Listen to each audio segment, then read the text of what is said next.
로마서 14장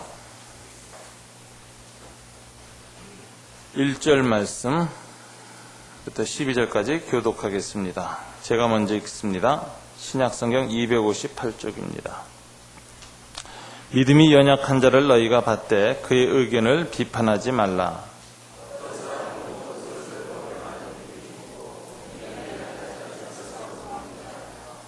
먹는 자는 먹지 않는 자를 업신여기지 말고 먹지 않는 자는 먹는 자를 비판하지 말라.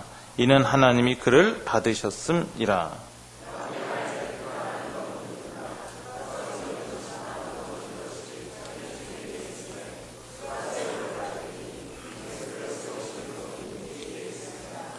어떤 사람은 이 날을 저날보다 낮게 여기고 어떤 사람은 모든 날을 같게 여기나니 각각 자기 마음으로 확정할지니라.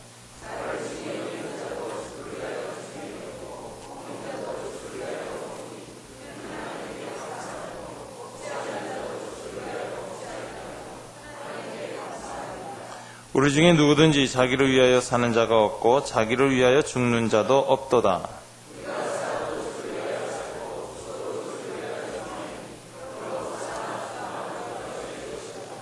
이를 위하여 그리스도께서 죽으셨다가 다시 살아나셨으니 곧 죽은 자와 산 자의 주가 되려 하심이라.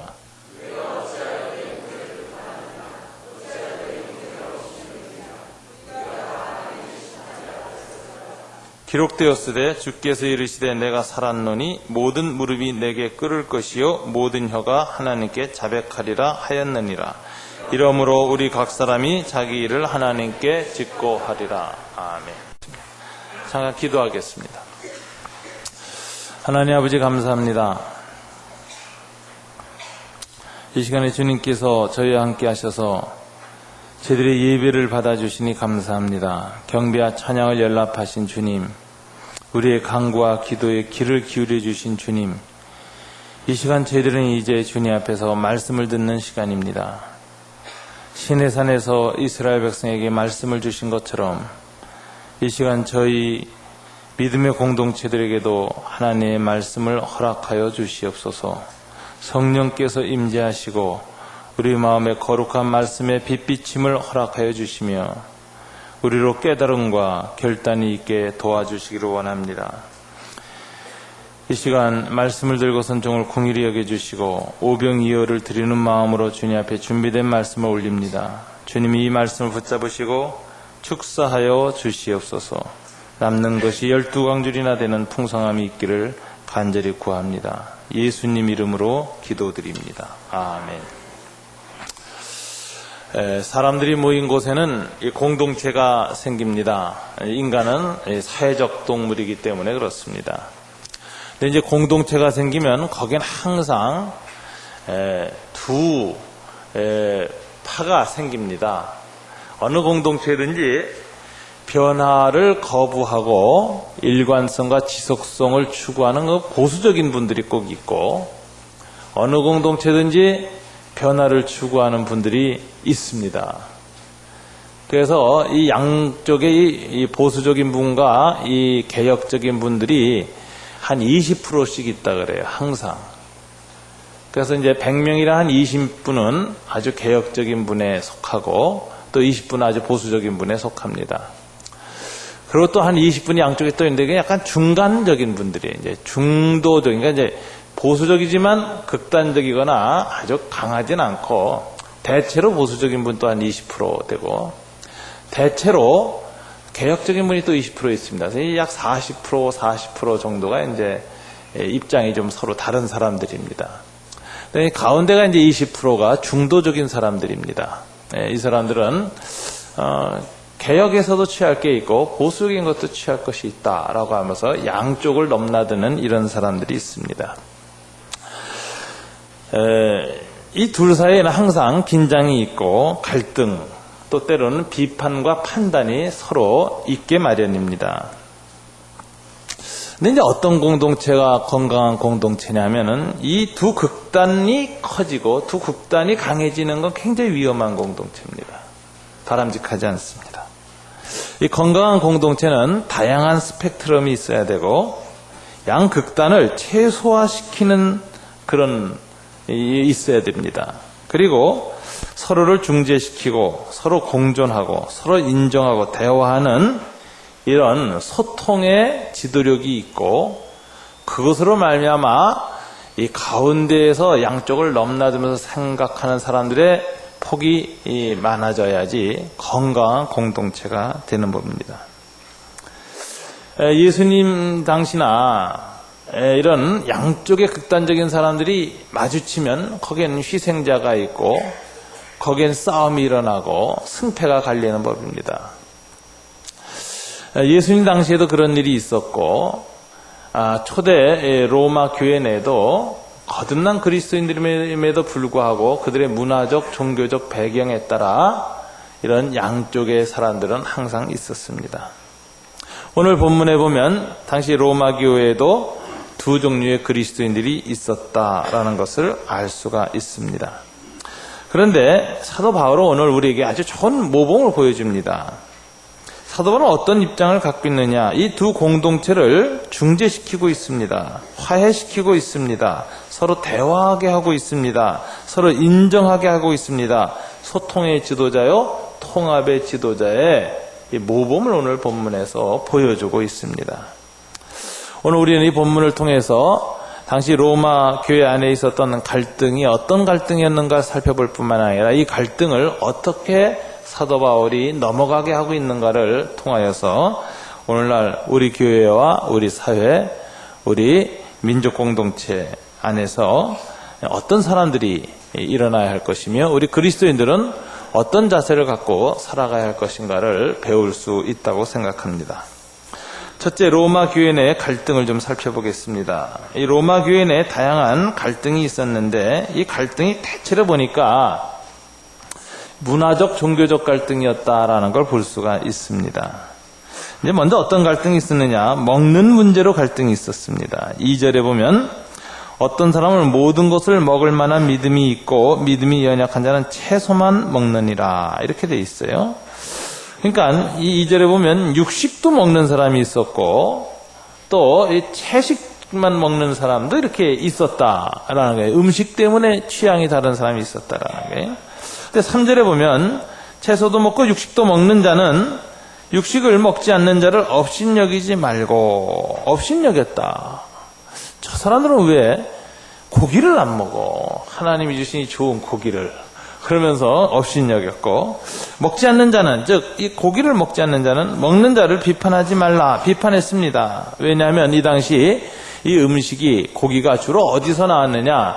오늘날처럼 그렇게 이 육식을 위해서 고기를 이렇게 짐승을 키워서 그래가지고 도축해가지고 이렇게 파는 그런 중립적인 상징과 의미를 가진 고기가 아니었습니다. 이 당시 이 그레코 로만사의 거의 대부분의 고기는 제사를 드리고 남은 이후의 고기였습니다. 그러니까 이 시내의 그 푸축간에서 파는 고기도 다 어디서 얻어오느냐면은 이 성전에서, 신전에서 나왔어요. 그 당시에 수많은 신들한테 짐승을 가지고 제사를 드리는데 제사를 드린 그 우상의 제물, 그것이 바로 신의 고기로 유통됐습니다. 그래서 육식을 먹는 사람들은 원하든 원치 않든 간에 우상에게 바쳐지고 난 그 고기를 먹게 되었던 것입니다. 근데 이걸 먹을 수 없다고 생각한 그리스도인들이 있었습니다. 이 사람들은 우상 제물을 어떻게 먹는가? 하나님의 거룩한 백성이. 그래서 먹지 않고 있으면서 이것을 꺼리낌 없이 먹는 사람들을 비판했습니다. 자, 이것이 이제 이 먹는 문제로 주어진 갈등이 있었다라는 것입니다. 그 다음에 이제 두 번째, 날의 문제가 있었습니다. 5절에 보면 어떤 사람은 이 날을 전날보다 낮게 여기고 어떤 사람은 모든 날을 같게 여기나니.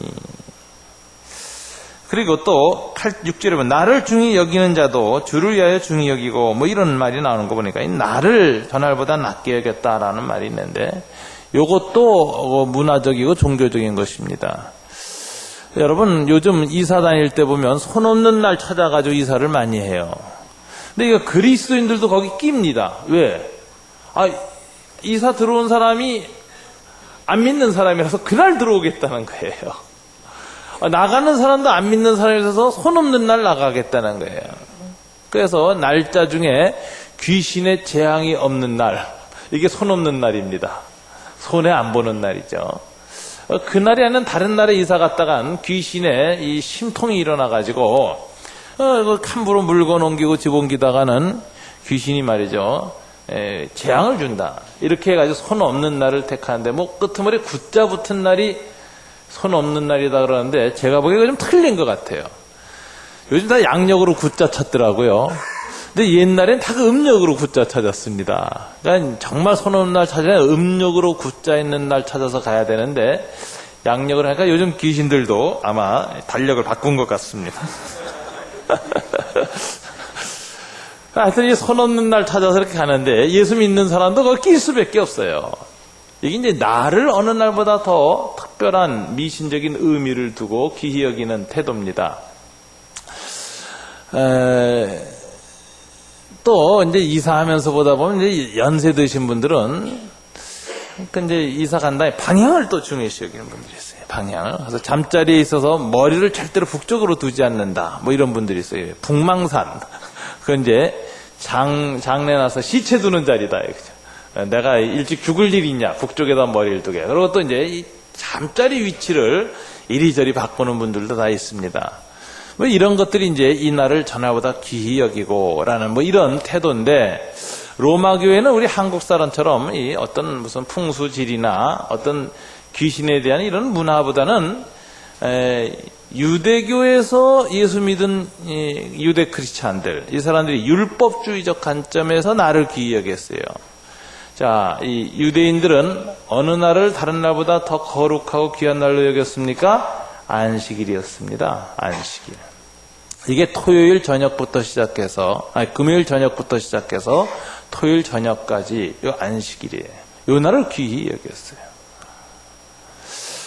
그런데 아마 이런 전통이 이 로마 교회 내에 유대인 크리스찬들에게 있었던 것 같습니다. 이 유대인 크리스찬들은 왜 이렇게 했을까? 예수를 믿었지만 유대교 문화나 종교 속에서 예수 믿는 사람도 덕을 세워야죠. 그럼 어떻게 해야 됩니까? 유대인들이 지키는 것을 더 잘 지켜줘야 됩니다. 유대인들이 안식일을 거룩하게 지키니까 이 사람들은 안식일 거룩하게 지킵니다. 그리고 동시에 주일날이 또 있죠. 크리스찬이니까 주일날도 또 거룩하게 지키는 거예요. 그래서 이틀을 연거푸 거룩하게 보내는 사람들입니다. 이게 참 더 겉으로 보면 더 거룩한 사람들이에요. 더 애를 쓰고 더 수고하는 사람들이에요. 이 사람들은 이처럼 안식일이나 혹은 주일을 다른 날보다 더 귀하게 여기고, 그날을 특별한 예배일로 여기고, 그날엔 더 하나님 앞에 마음을 다 가다듬고 예배와 또 생활 속의 욕망을 절제하면서 주님의 율법에 더 투철한 태도를 가지고 말씀 앞에서 경건하게 보내는 신앙생활을 합니다. 그런데 어떤 그리스도인들은 아닌 사람이 있습니다. 특별히 헬라 사람으로서 예수를 믿은 사람은 예수를 믿고 나서는 그리스도 안에서 모든 날이 새 날입니다. 모든 날이 새 창조의 날입니다. 주님이 죽으셨다가 부활하신 그날을 예배일로 정해서 그날 예배를 드릴 뿐이지, 주일이 월요일보다 더 거룩한 날은 아니다. 우리에게 오히려 어느 한 날이 거룩하지 않고 일주일이 다 거룩하다, 이렇게 보는 거죠. 근데 사실은 이게 더 옳은 태도입니다. 주일날만 거룩한 것이 아니라 일주일이 다 거룩하다. 요한 켈빈은 후자 입장을 택했습니다. 사도 바울과 같은 입장이었습니다. 주일이 다른 날보다 더 특별히 그 날 자체가 거룩하다고 하는 미신적인 태도에서 주일을 귀히 여긴다면 잘못된 태도다, 이렇게 얘기를 했어요. 주일을 우리가 귀히 여기는 것은 다른 날보다 더 거룩하기 때문이 아니고, 그리스도에겐 모든 날이 거룩하며 주일은 그 거룩함을 특별히 표현하는 예배일이기 때문에 귀하게 여기는 것이다, 이렇게 얘기하는 겁니다. 그러니까 주일을 성수해도 성숙한 사람은 어떤 태도로 성수하느냐? 주일날이 다른 날보다 더 그 날 자체가 거룩하니까 주일 성수하는 게 아니라 모든 날은 동등하게 거룩하고 주일은 내 거룩함을 표현하는 예배일이니 내가 더 애써서 그 주일을 지키는 것이다. 이런 태도가 날에 대한 미신을 넘어선 성숙한 태도다라는 것입니다.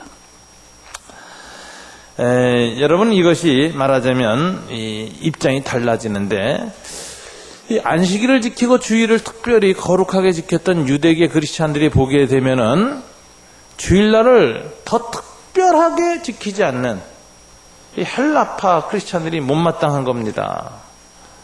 저 사람들이 워낙 세속적이고 이방의 문화에 살다 보니까 특별한 날에 대한 의미를 잘 모른다, 이렇게 생각하고 이제 비판하기 시작했습니다. 그래서 어떤 사람은 이 날을 전날보다 낮게 여기고 어떤 사람은 모든 날을 같게 여기나니 이렇게 얘기하는 상황이 온 겁니다. 이런 상황이 이제 존재해서 갈등이 있었습니다. 자, 이 두 갈등은 어떤 갈등일까요? 문화적, 종교적 갈등이었습니다. 그들의 종교 문화가 달랐기 때문에 온 것이었습니다. 유대 크리스찬들은 그들의 기존의 유대의 문화를 지키고 거듭난 그리스도인으로서 해가 되는 것이 아니라면 기존 문화의 좋은 것들은 더 열심히 지켜야 그 문화 속에서 빛과 소금이 되고 전도를 할 수 있죠. 이 한국 문화는 유교 문화입니다. 그래서 초기 우리 기독교인들은 예수를 믿고 나서 유교 문화이기 때문에 예수 믿은 사람이 유교 문화 중에서 성경에 어긋나지 않은 것은 더 잘 지켜야만 했습니다. 그래서 초대 기독교인들이 뭐를 많이 강조했어요? 효를 강조했고 충을 강조했습니다. 오늘날 보면 그건 유교 문화고, 그 다음에 그 어떤 유교 전통이죠. 오늘날에는 충보다는 계약적 성실, 사회 계약에 대한 성실성이 더 강조되는 것입니다. 이런 것들을 이렇게 보면서 그래서 이제 우리 초대 기독교인들의 설교는 이 윤리적 설교가 많았어요. 예수 믿은 사람이 효도해야 됩니다. 나라에 충성합시다. 이런 얘기 많이 하고 그랬어요. 그것은 충분히 강조돼서 좋은 겁니다. 왜? 그 당시에 유교 문화 속에서는 그렇게 해요. 다른 유교 사상에 젖은 사람들한테 빛과 소금이 되고 본이 돼가지고 복음을 전할 수 있기 때문에 자기가 속한 문화에 충실할 필요가 있습니다. 근데 헬라파 사람들은 그럴 필요가 없었던 겁니다.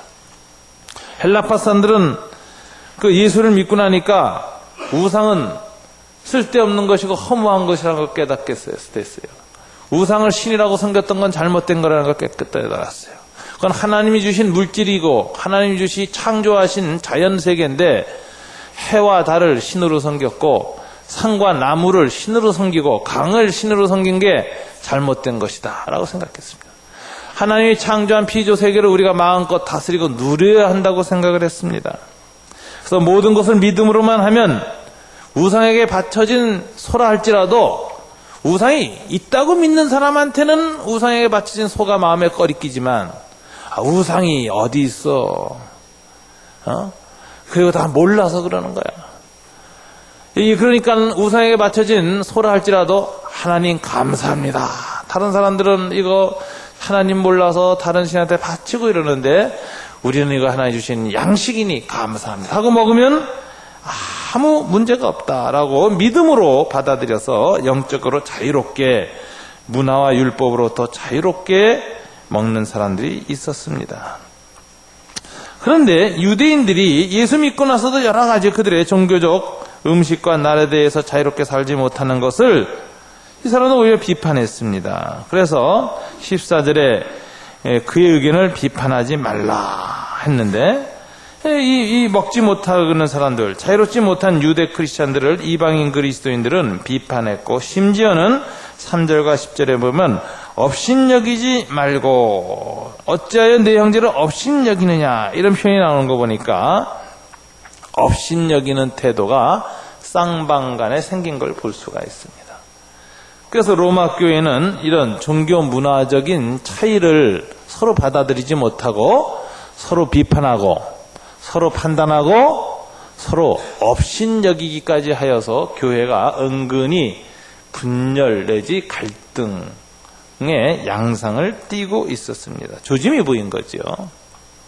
그럼 이런 두 종교 문화적 갈등에 대해서 바울은 어떻게 대처했는가 하는 것을 우리가 살펴볼 필요가 있습니다.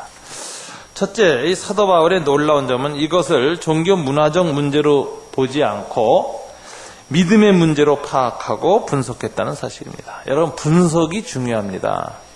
분석의 틀이 무엇인가가 해답을 찾아내기 때문에 그랬어요. 항상 답은 분석의 틀에 갇히는 겁니다. 분석을 어떤 문제든지 인간 개인의 내면 심리, 프로이드식으로 분석하는 사람은 항상 해결책 어디서 찾아요? 네 마음속에서 찾아라, 이렇게 접근합니다. 어떤 문제를 항상 사회 정치적 문제로 분석하는 사람은 이건 정부의 탓이고 사회의 문제다, 이렇게 또 분석을 합니다. 여러분, 인간은 어떤 한 가지 분석의 틀로 완벽한 대답을 얻을 수 없습니다. 그래서 그 둘을 또 통합해서 분석한 사람이 있어요. 사회 종교 심리학자 에리 프롬 같은 사람이죠. 개인의 심리적 문제며 그러한 개인의 심리를 만든 건 사회의 문화적 영향이다, 이래가지고 둘을 또 통합해서 봅니다. 뭐 복잡하게 다 보는데 이 사도 바울은 어떻게 보느냐, 그리스도인들은 어떻게 봐야 될까요? 믿음의 문제로 볼 수 있어야 됩니다. 믿음의 차원에서 그 문제를 분석하고 이러이러한 믿음이 우리에게 더 필요하다라고 제시해야 믿음의 공동체에 닿고 믿음으로 문제를 해결할 수 있게 되어지고 믿음으로 그 문제를 극복할 수 있는 능력을 얻게 되는 겁니다. 왜? 우리는 다른 사람들보다 훨씬 좋은 자원을 갖고 있습니다. 뭐죠? 믿음이라고 하는 특권을 갖고 있어요. 그래서 믿음이라는 특권을 사용하면 훨씬 더 문제를 우리는 잘 풀 수 있습니다. 심리적으로 접근하는 사람이나 사회 정치적으로 접근하는 사람이나 어떤 경제적으로 이런 문화적으로 해석하고 하는 사람들보다도 우리에게는 훨씬 더 좋은 분석의 틀이 있고 극복할 수 있는 대안이 있습니다. 그것은 믿음의 관점에서 보는 것입니다. 그래서 오늘 사도 바울에 보면 믿음의 문제로 봤다는 말이 1절에 나오죠. 믿음이 연약한 자, 이 연약을 종교 문화적인 연약한 자 이렇게 보지 않고 믿음으로 얘기했습니다. 2절에 보면 모든 것을 먹을 만한 믿음이 있고 이런 표현을 합니다. 그래서 이런 그 믿음의 문제로 접근을 했다는 것이 오늘 사도 바울의 아주 좋은 접근입니다. 자, 우선 믿음이 연약한 자란 누구냐? 믿음이 연약한 자는 누구일 것 같습니까, 여러분? 유대인 크리스찬을 가리치는 말일까요? 이방인 헬라파 크리스찬을 가리치는 말일까요?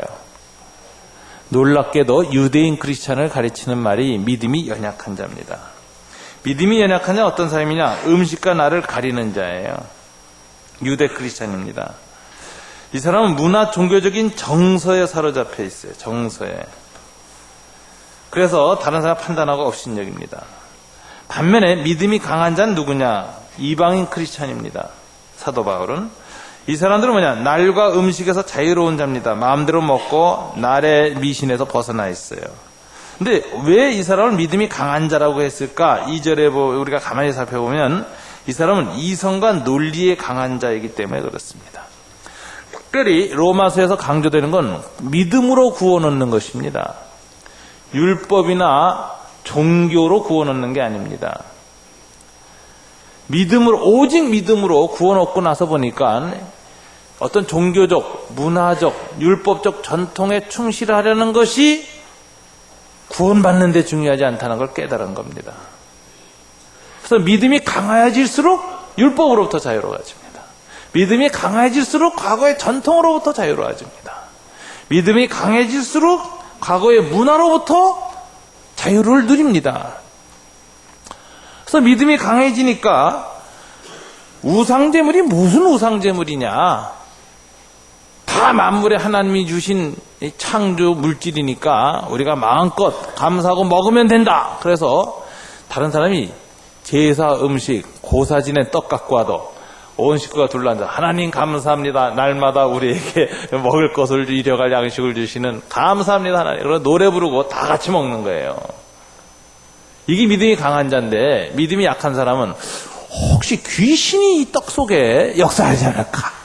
요거 먹었다가 급체하거나 요거 먹었다가 손재수가 나거나 뭐 안 좋은 일이 생길까? 이 꺼림직한 사람이 있어요. 이 사람이 아직도 미신적인 정서, 과거의 문화, 종교적인 정서에 갇혀 있는 거죠. 이런 사람이 믿음이 약한 자입니다. 그래서 믿음이 강한 사람은 신앙적인 논리, 이성, 또 믿음의 원리에 의해 가지고 그걸 확 극복하고 넘어가 버리는 사람인데, 과거 미신이나 어떤 문화적인 것에 깊이 종속됐던 사람보다는 그것으로부터 자유로웠던 사람이 넘어가기가 좀 쉬워요.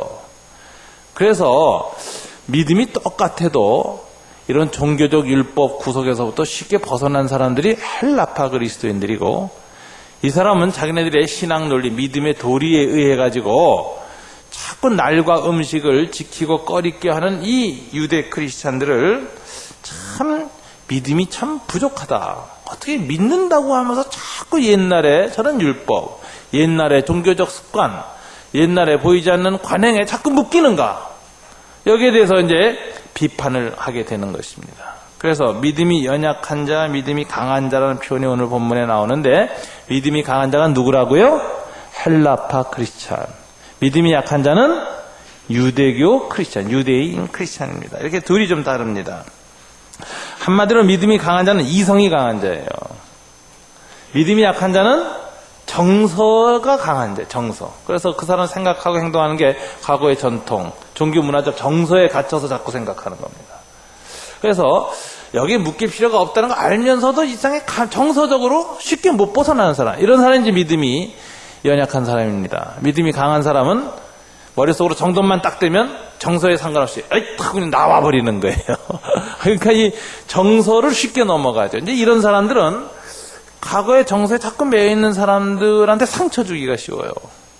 너무 자유롭게 휙휙 치고 나가니까 왜 저럴도 되나, 뭐 저럴 수 있나, 뭐 왜 이러나, 다른 사람 감정에 대한 배려를 좀 안 합니다. 그래서 이 사람은 자기는 자기의 소신, 또 자기의 믿음의 어떤 원리 따라서 자유롭게 하지만 결과로 뭐예요? 다른 사람 자꾸 상처 줘요. 그러지 못한 사람을. 그러니까 이런 사람들은 신학이 강하고 논리가 강하고 자기 신앙적인 논리가 딱 서면은, 잘못하면은 다른 사람 상처 주기 쉽습니다. 그래서 좀 그렇지 못한 사람, 그렇게 좀 정돈이 안 된 사람, 그래서 머뭇거리는 사람을 좀 정서적으로 배려를 해줘야 되는데, 배려를 안 하고 자기 생각대로 팍팍 치고 나가는 거죠. 이게 이제 갈등이 오는 겁니다. 그래서 믿음이 연약한 자를 너희가 봤되 그의 의견을 비판하지 말라. 이 믿음이 연약한 유대 크리스찬은 모든 것을 먹을 만한 믿음이 없습니다. 그러나 너희는, 어떤 사람은, 헬라파 그리스도인들은 모든 것을 먹을 만한 믿음이 있고, 믿음이 연약한 자 유대파 크리스찬은 채소만 먹느니라. 헬라파 크리스찬 먹는 자는 유대인 크리스찬 먹지 않는 자를 업신여기지 말고, 유대인 크리스찬들 이런 걸 꺼려서 먹지 않는 자도 그냥 꺼리지 않고 막 먹는 헬라파 크리스찬을 비판하지 말라. 이는 하나님이 그를 받으셨습니다. 이렇게 이 문제를 믿음의 문제로 파악했습니다. 그러니까 해결도 어떻게 나올까요? 믿음의 차원에서 이제 해결을 합니다. 해결하는데, 여러분 이제 사도 바울에게 있어서 또다시 오늘 믿음의 눈으로 분석했다라는 것이 우리가 본받아야 할 자세고, 두 번째, 양쪽을 중재시킬 때 중도적 비판을 하지 않았다. 중도적 입장을 취하지 않았다라는 거예요. 이런 것들은 뭐냐면 산술 중간적 평균이다, 이런 얘기를 하는데, 양비론이라는 입장이죠. 너도 잘못했고 너도 잘못했다, 이렇게 하지 않았다는 거예요. 이게 이제 굉장히 중요한 자세인데, 사도 바울은 자기의 입장이 어디 있는가를 분명히 밝힙니다. 사도 바울은 어느 입장일까요? 믿음이 약한 자의 입장과 믿음이 강한 자의 입장, 어느 입장을 사실은 지지하고 있을까요? 믿음이 강한 자의 입장을 사도 바울도 지지하고 있어요. 왜? 로마서에서 믿음의 도리를 얘기하면서 율법이나 과거의 종교적 습관에서부터 우리가 완전히 자유함을 얻었다는 걸 굉장히 강조한 사람입니다. 그래서 헬라파 그리스도인들의 입장을 지지해요. 그는 유대인임에도 불구하고 유대 율법과 종교적 관습을 자유롭게 벗어났습니다. 그리고 오히려 헬라파 크리스찬 입장을 지지했습니다. 그걸 대표적으로 보여주는 것이 15장 1절입니다. 여러분 15장 1절 보세요. 뭐라고 표현하나? 믿음이 강한 우리는 마땅히 믿음이 약한 자의 약점을 담당하고, 이런 표현이 나오죠. 믿음이 강한 뭐라고 했어요? 우리는 이라고 했습니다. 누굴 포함시켰습니까? 자기를 포함시켰어요. 자기는 믿음이 강한 자들의 입장에 서 있다. 여러분, 중재할 때 자기 입장이 없이 당신도 잘못했고 당신도 잘못했고 당신도 옳고 또 당신도 옳고 이러면 말이죠, 화가 나요. 넌 뭐냐? 간신 같은 사람이네 이거. 회색 분자구만. 이렇게 되는 겁니다. 그러니까 중재하는 사람은 중재를 하기 전에 나는 이런 입장에 서 있습니다라는 걸 분명히 말하고 중재를 시작하는 거예요. 그럼에도 불구하고 나는 이렇게 생각합니다. 그러니까 우리가 중재한다는 건 굉장히 어려운 건데, 중재는 그냥 물에 물 탄 듯 술에 술 탄 듯 하는 게 중재가 아닙니다. 자기 입장 분명히 밝히고, 그리고 거기에서 내가 볼 때 양쪽에 이런 문제가 있다, 이렇게 입장을 정하는 거예요. 사도 바울은 자기 입장을 분명히 뭐로 밝혔어요? 나는 믿음이 강한 자의 입장에 서 있는 사람입니다. 그것이 신학적으로 옳습니다. 분명히 밝히고 그리고 중재를 시작합니다. 우리가 이 욥하고 말이죠, 그의 세 친구가 막 싸움이 붙었을 때 가운데 엘리바스라는 인간이 나타나요. 이 사람이 중재를 하는데 이 사람이 양비론입니다. 근데 이 사람이 나중에 욥을 더 상처 줘요. 고부간 갈등에 시누이가 깨들어서 다 나쁘다고 하다가 막판에 시누이가 누구를 한 대 때려요? 중간 입장인 것처럼 하고 마음을 산 다음에 딱 며느리 때리고 가면 며느리는 정말 그건 KO 펀치입니다. 시어머니보다 그 시누이가 더 믿고 속상하고 가슴이 부들부들 떨리고 평생 못 입습니다. 요게 엘리바스입니다. 요게 산술 중간적 평균이라고 하는 회색 분자의 태도입니다. 요런 사람이 교회에서 제일 위험한 사람이에요. 그러니까 이 중재하는 사람은 입장에 딱 서서 중재하는 사람이 건강해요. 자기 입장 안 밝히고 중재하는 사람 위험한 사람입니다. 사도 바울은 얼마나 우리 공동체의 중재자의 태도에 있어서 참 좋은 태도를 보이는지 몰라요. 자, 산술 중간적 양비론이 아니고 입장을 분명히 하되 양극단을 동시에 붙들고 그 양극단을 최소화시키는 중재자, 이게 좋은 중재자입니다. 잔 스타트 목사님이 이런 얘기를 했습니다. 성경적인 중도란 양극단을 다 비판하는 것이 아니라 양극단을 오히려 동시에 붙드는 것이다, 이런 표현을 썼어요. 그러니까 양쪽을 쳐서 갈라지게 만드는, 이런 중재자가 나오면요, 양쪽이 점점 더 사이가 나빠져요. 중재하면서 나빠지고 막판에 힘센 편이나 자기가 좋아하는 사람 편에 붙어서 약한 사람 쳐버리거든요. 그러니까 그냥 완전히 무너지죠. 그러니까 성경적인 중도는 양쪽을 비판하는 사람이 아니라 양쪽을 다 끝까지 붙들고 있는 사람이에요. 결과가 점점 둘이 거리가 멀어지는 게 아니라 가까워지게 하는 사람, 이게 역동적인 중도다, 이렇게 얘기하는 겁니다. 그러니까 이 중도라는 노선을 택할 때 이거 굉장히 중요한 노선입니다. 양쪽을 다 붙들자, 이런 것입니다. 그 다음에 이런 이 믿음의 논리와 이런 이 믿음의 자세를 가지고 중재를 하니까 화해를 요구할 때 기초가 어디에서 나오느냐? 너도 옳고 너도 옳다, 여기에 나오는 게 아니라 어디에서 나와요? 주님이 어떤 분이냐, 이걸 강조함으로써 나오는 거예요. 주님이 어떤 분이냐.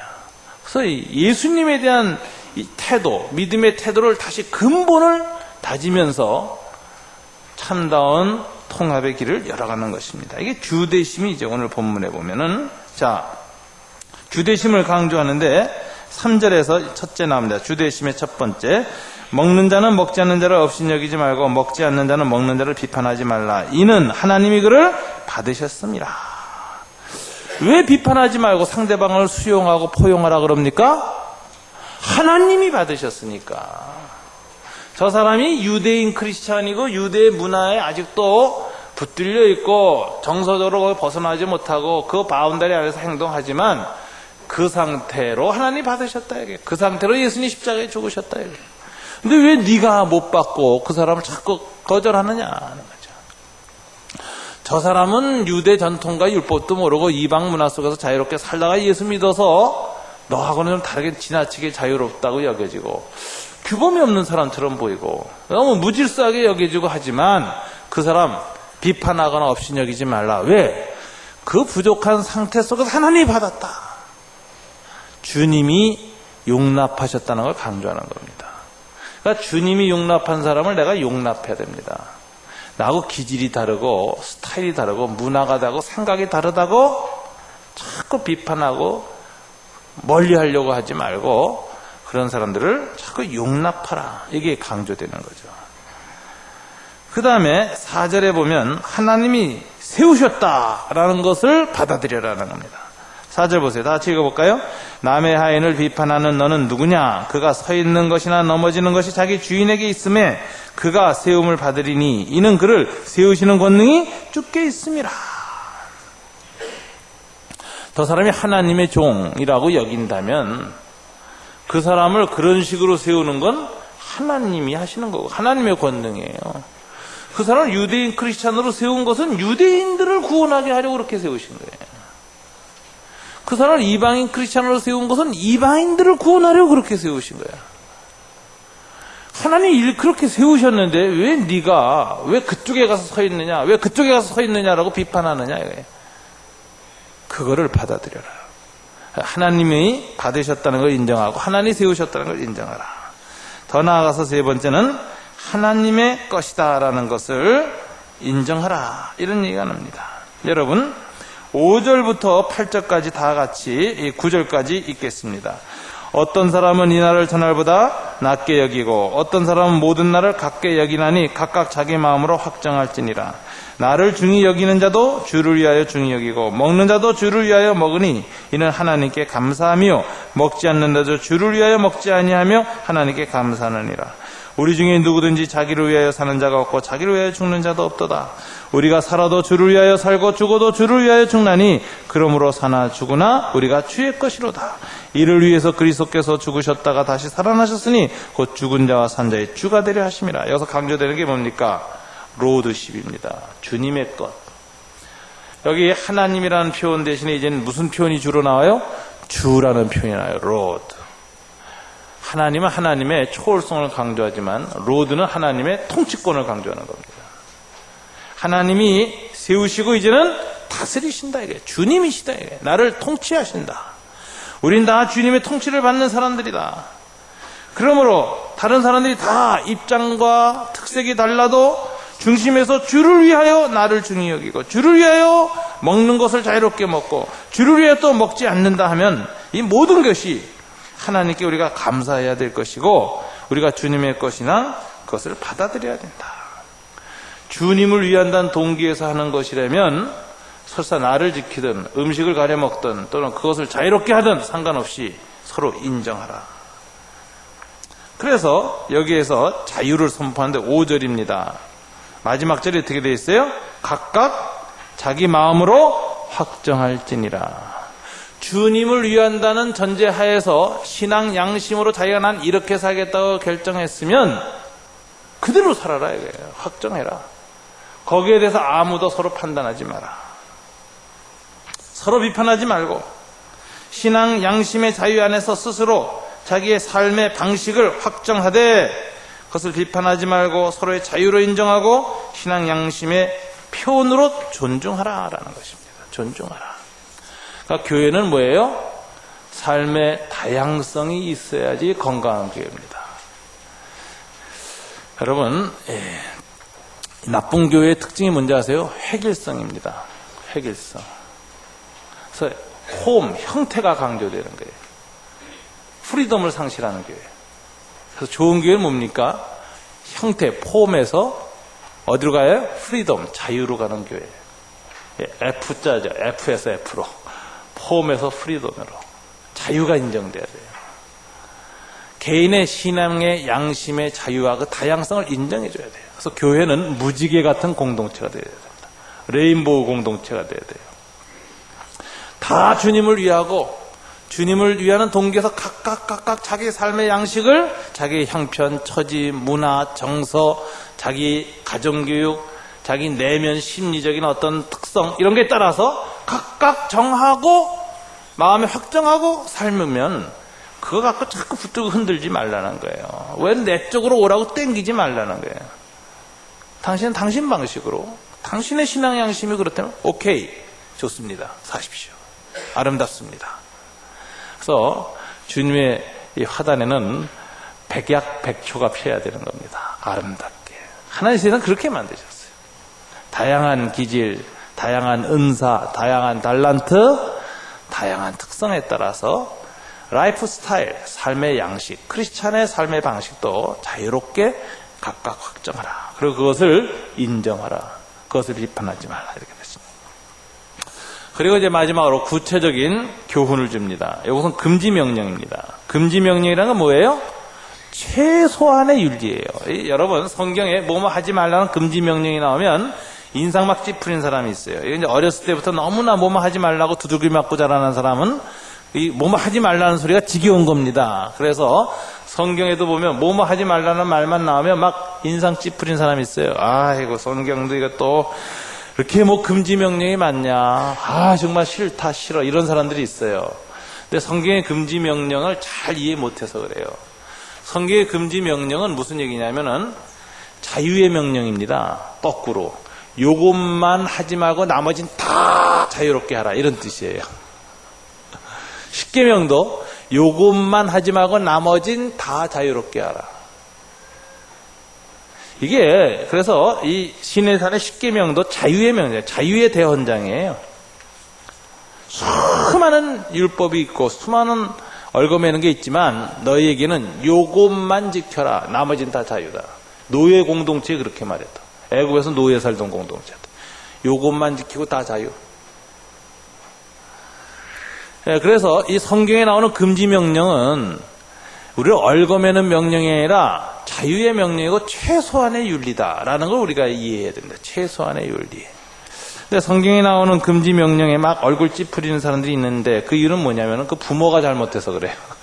그 부모가 너무나 금지 명령을 많이 나열하고 얽어맨 상태 속에서 어렸을 때 교육시켜놔가지고 그 사람은 뭐 하지 말라는 소리만 들으면 막 아버지 생각이 나는 거예요. 또 얽어매는구나. 그래서 막 교회 안에서 몸부림치는 사람이 있습니다. 그런 사람 보면 저는 부모가 문제가 있다 이런 생각. 뭔가 상처죠. 근데 여러분 성경의 금지 명령은 자유의 명령이다. 최소한 요것만 지켜라. 최소한의 윤리다라는 걸 기억하고 받아들이면 편합니다. 자, 첫째 1절에서 뭐 명령했습니까? 믿음이 강한 자들에게 믿음이 연약한 자를 어떻게 해야 돼? 그의 의견을 비판하지 말라. 비판 금지. 비판은 이성적인 판단이에요. 이성적 판단. 비판이란 말은 이성적 판단입니다. 저 틀렸어. 잘못했어. 이 사람들은 문제가 뭐냐면은 판단을 딱 해요. 머리가 좋고 이성적이고 논리적이니까. 판단을 해놓은 다음에 저건 나하고 다른 것이다 라고 표현을 해야 되는데 세모로 표현하고 X표를 쳐놔요. 딱. 틀렸다. 그래서 이런 사람들은 옳고 그름만 존재해요. 중간이 없어요. 흑백 논리죠. 흑백 논리, 흑백 정서가 강한 사람. 이런 사람이 문제가 있습니다. 그래서 이 사람들은 논리가 분명하고 똑똑하고 비판 참 잘합니다. 저는 노무현 대통령 볼 때 전에는 참 그런 생각 참 많이 했어요. 저분은 참 정서가 흑백 정서가 강하고 흑백 논리가 너무 강하구나. 저분은 정치할 분이 아닌데 저분은 딱 예수 믿고 아주 보수적인 고심파로 가서 목사가 되면 참 대성했을 뿐인데 야 저렇게 해가지고 어떻게 할까? 어떻게 통합할까? 뭐 이런 생각이 참 많이 들었어요. 정서적인 문제인 것 같아요.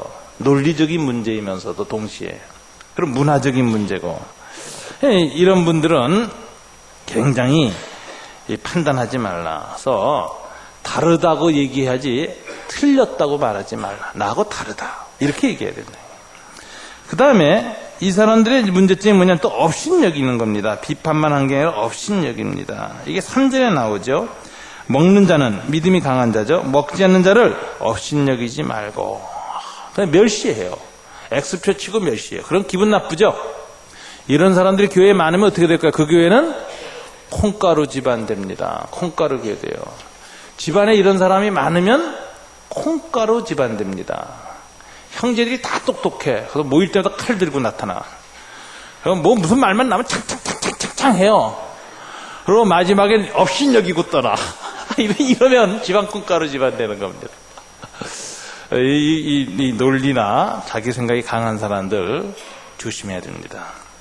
그 다음에 믿음이 약한 사람들 문제가 있어요. 믿음이 약한 사람들은 어떻게 하느냐. 여기에 대해서 3절에 보면 먹는 자는 이 믿음이 약해서 이제 먹지 못하는 자가 이제 여기 나와요. 먹지 않는 자 업신여기지 말고 먹지 않는 자 이게 믿음이 약한 자죠. 먹는 자를 어떻게 해요? 비판하지 말라. 요거 비판하지 말라는 말이 나오는데 이 말은 비판을 지나서 나중에 판단이라는 단어가 나옵니다. 그것을 이제 강조되어지는 게 이제 10절에서도 나옵니다. 내가 어찌 내 형제를 비판하느냐. 그리고 하나님의 심판대 앞에 서리라. 이런 표현이 나오고 하는 것을 보니까는 요건 이성적 비판이 아니라 무슨 비판이죠? 종교적 비판입니다. 이렇게 생각하는 거예요. 저놈들이 구원은 받았어도 하나님 나라에 차변두리에 가서 살 거야. 율법을 안 지키니까. 그리고 종교적 판단하는 거예요. 아까 머리가 똑똑한 사람은 이성적 판단, 도덕적 판단을 하고 믿음이 약한 사람들은 신앙적인 상태 속에서 율법을 지키니까 율법 안 지키는 사람들은 어떻게 돼요? 종교적으로 판단합니다. 저 사람들 주님 나라 가서 분명히 주님이 야단칠 거야. 부끄러운 구원 받을 거야.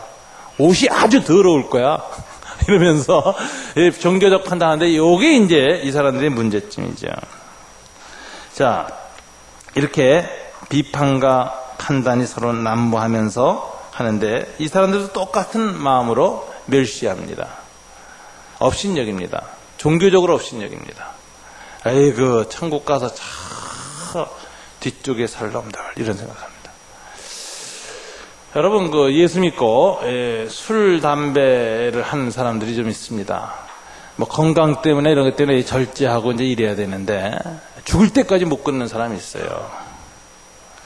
근데 이제 그런 사람들에 대해서도 우리가 굉장히 조심해야 됩니다. 어떤 사람들은 그런 사람들 천국 가서 분명히 변두리에 살 거야 뭐 이런 사람들이 있어요. 왜냐하면 이 담배 피는 데는 항상 어디 옆에 있죠? 화장실 옆에 붙어놨잖아요. 그러니까 천국에서도 화장실 옆에 가서 살 거야 뭐 이럴 거예요. 근데 여러분 그런 판단이 굉장히 위험한 판단이라는 것입니다. 하나님 오히려 우리들을 판단하실 때 동기를 더 많이 보세요. 물론 주님을 더 깊이 섬기고 필요할 때 절제를 해야 됩니다. 요즘은 담배 절제에 대해서 이제 교회가 말하기가 참 좋아졌어요. 본인 피는 사람만 해를 주는 게 아니라 간접 흡연.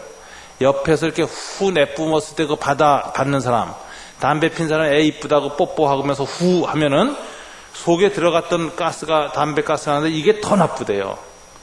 초기에 들어간 것보다 들어가서 먼저 걸러지고 남은 놈이 니코틴이 훨씬 더 많고 폐암 유발이 더 많답니다. 그러니까 이 직접 흡연보다 간접 흡연이 폐암 유발에 더 많다라는 이게 의학적 결과가 나왔기 때문에 워낙 담배 피는 사람은 지만 죽으면 되지 딴 사람까지도 죽이려고 하는 그 독가스 생산자입니다. 그러니까 이제 그거 이제 절제해야 되고 이제 끊어야 돼요. 남을 위해서라도. 이제 그런데 여러분 그런 것들을 어떤 율법적 기준에서 문화적 기준에서 함부로 판단하지 말라. 이것이 주님이 주시는 충고입니다. 그래서 이런 것들을 이야기하면서 이 비판하는 사람이나 판단하는 사람 양자의 다 결과가 뭐냐? 업신여김입니다. 멸시하는 거죠. 여러분 누구한테 멸시를 받아보세요. 굉장히 기분 나쁩니다. 기분 나쁜 교회가 있죠. 갔다 오면 기분 나빠지는 교회. 왠지 멸시하는 듯한 사람들이 많은 교회. 그냥 말만 하면 똑똑하게 탁탁 칼질 잘하는 사람들이 있는 그런 교회 가면은 말 못하고 논리가 떨어진 사람은 멸시당하거나 무시당하거나 눌린 느낌으로 나와요. 어떤 사람은 아주 종교적으로 바리새적인 사람, 위선이니까 거룩한 표정 지으면서 죄를 지으면 차갑게 쳐다보는 사람, 말도 안 하고 지나가.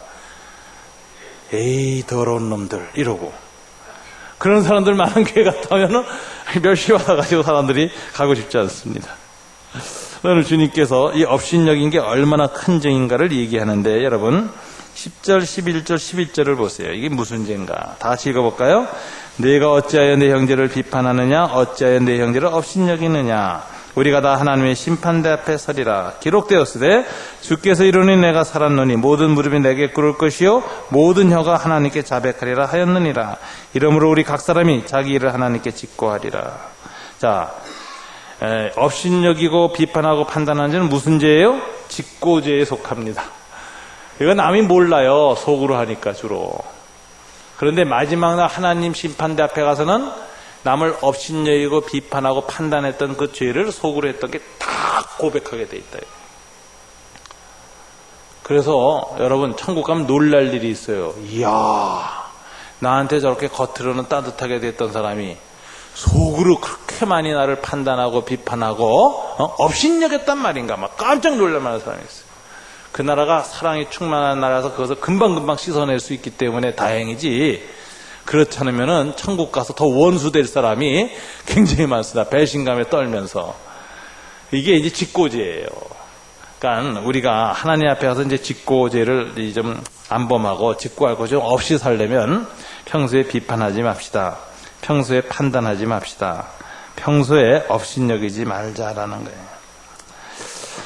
여러분, 하여튼 우리가 좋은 교회는 어떤 교회냐?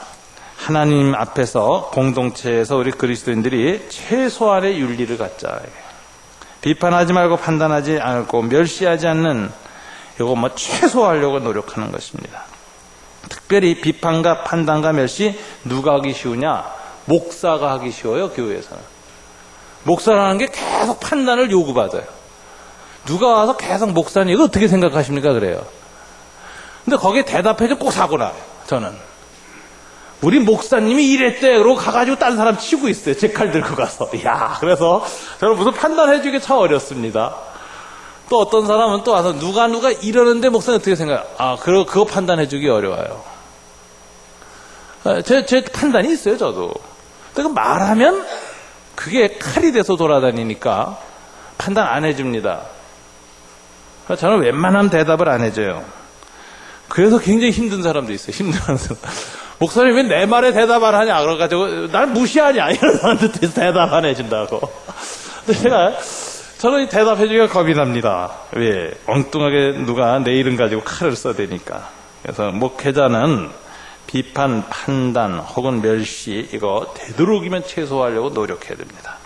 우리 장로님들 조심하셔야 됩니다. 또 장로님들의 의견을 구하는 경우가 참 많아요. 장로님들의 판단이 교회의 판단되기가 굉장히 쉽습니다. 그래서 장로님들이나 목사님들은 그래도 신앙 경험이 많고 신앙적인 논리나 성경 지식에 참 논리가 많이 돼 있어요. 장로님, 권사님들 다 그래요. 우리 권사님들도 그렇고. 그래서 이분들은 판단하고 비판하는 일을 최소화하도록 노력해야 돼요.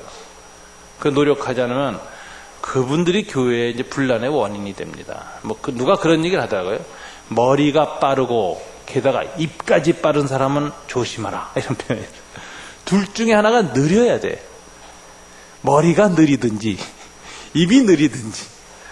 그래야 화평이 됩니다. 그래서 머리가 빠르고 입이 빠른 사람은 조심하라. 이런 표현을. 그 사람이 문제가 된다. 응? 초원적인 목자들 기본 소양이 뭡니까? 용납이고 되도록이면 침묵하는 거예요. 그리고 되도록 판단 유보. 나중에 좀 판단하죠. 저 두고 보지요. 더 기도해 봅시다. 이렇게 얘기하는 거예요. 우리 10주년 기념 감사 축제할 때 그때 초원지기로 이제 이본영 집사님이 나왔는데 목자 부부가 물어보기만 건듯하면 기도합시다. 기도합시다 하는데 그게 좋은 태도인 겁니다. 몰라서 기도합시다 그러자는 게 아니에요. 생각도 있고 판단도 있지만 빨리 판단해서는 안 되기 때문에 숙성시키는 겁니다. 생각을 숙성시키고 녹이고. 저도 무슨 얘기가 듣고 이렇게 하면은 저는 바로 전화를 걸거나 그 사람 바로 만나기를 전 피합니다. 왜? 바로 만나면 제 초기 반응이 나오니까. 저도 사람이니까 감정적인 것이나 어떤 생각이 처음 욱 하고 나오는 게 있잖아요. 근데 그게 항상 틀려요. 나중에 지나보면. 항상 잘못됐어요. 문제가 있어요. 옳았어도 가시가 있고 녹지 않은 게 있어요. 거긴 자아도 있고 자존심도 있고 이렇게 분노도 섞여 있고 이래요. 근데 한 일주일만 숙성시켜요. 일주일간 기도합니다. 새벽마다. 왜 그런 소리를 했을까? 나한테 그랬을까? 그래서 저는 말씀 묵상도 하지만 또 많은 시간을 인간 묵상합니다. 새벽마다. 그 사람이 왜 그런 소리 했을까? 한 일주일 기도하면요, 이해가 돼요, 그 사람이. 아, 그래서 그랬을 것 같아.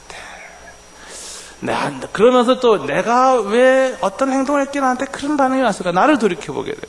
그렇게 되면서 일주일 지나면 숙성이 돼요. 흐물흐물해지고 아주 부들부들해져요. 그럼 일주일 지나면 넘어가게 돼요. 아예 그냥 넘어가자. 그럼 말 안 하고 넘어가.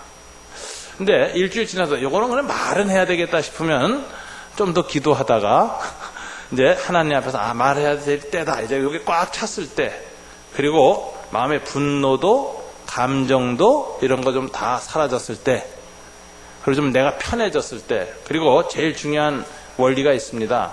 상대방에 대한 애정과 사랑과 존경이 다시 형성됐을 때, 제 마음속에 그 사람을 사랑한다는 마음, 내가 존귀 여긴다는 마음이 다시 인간에 대한 기본적인 태도가 원위치로 딱 회복됐을 때, 그때 만나서 이야기를 하면요, 굉장히 결과가 좋아요. 그리고 숙성기간 안 거치고 딱 하면요, 판단이 나오고 마음속에 있는 자기 감정들이 탁 찍기가 나오기 때문에 사람은 영적 존재예요. 딱 알아봐요. 여러분, 99% 좋은 말 했어도 마지막에 한마디 틱 하고 지나간 게 그 사람한테는 원자탄으로 날아옵니다. 그것만 뱅뱅 남아요. 그래서 나빠집니다, 더 나 사이가. 그러니까 우리 이 교회 지도자들은 뭘 판단하고 뭘 권면할 때 여러분 마음에 사랑의 원자탄이 생겨가지고 사랑의 이 정말 우라늄이 말이에요, 이 안에 생겨가지고 빛이 꽉 나갈 때까지 기다렸다가 말았어요. 그러면 잘못도 부족한 것도 다 덮어지는 거고 깨닫게 하면서 따뜻하게 만드는 거예요. 이런 지도자들이 많은 교회가 평화의 공동체를 만들어내고 양극단을 중재해내고, 양극에 있던 사람들이 부끄러워요. 그런 사람 보면 내가 너무 지나치구나, 내가 항상 과격하구나, 내가 항상 너무 입이 빠르구나, 내가 속도 조절을 못했구나, 내가 감정 조절 부끄러워서 그걸 자꾸 훈련시키는 연습을 하게 됩니다. 그래서 세월이 지나다 보면 그 교회는 용납하는 교회가 되는 겁니다. 그 교회는 기다려주는 교회가 되는 겁니다. 그 교회는 머릿속만의 사랑이 아니라 실질적인 사랑이 있습니다. 그래서 노력하고 애쓰고 자기를 절제할 때 하나님 기뻐하십니다. 하나님께서 이런 공동체 생활을 하도록 우리 교회 축복하시기를 주님 이름으로 축원합니다. 기도하겠습니다. 하나님 아버지 감사합니다. 오늘 주님 앞에 우리가 어떤 공동체가 되어야 하는지 사도 바울을 통해서 깨닫게 하셔서 감사합니다. 우리 형제 자매를 주님 안에서 받을 수 있게 도와주시고, 그를 세운 분이 주님이라는 걸 인정하게 하시고 주님의 주재권 안에서 용납하게 도와주시기를 원합니다. 부족한 부분을 바라보아도 사랑으로 충분히 익었을 때에 우리가 비판이나 판단이 아닌 차원에서 사랑의 겸비한 충고가 될 수 있도록 우리를 붙잡아 주시옵소서. 그래서 우리가 얘기할 때마다 사람들의 마음을 평화롭게 하고 사람들의 마음에 사랑이 충만하게 하고 그들의 마음에 자유함을 해치지 아니하도록 도와주시옵소서. 이 모든 것을 우리 주 예수님 이름으로 기도드립니다. 아멘.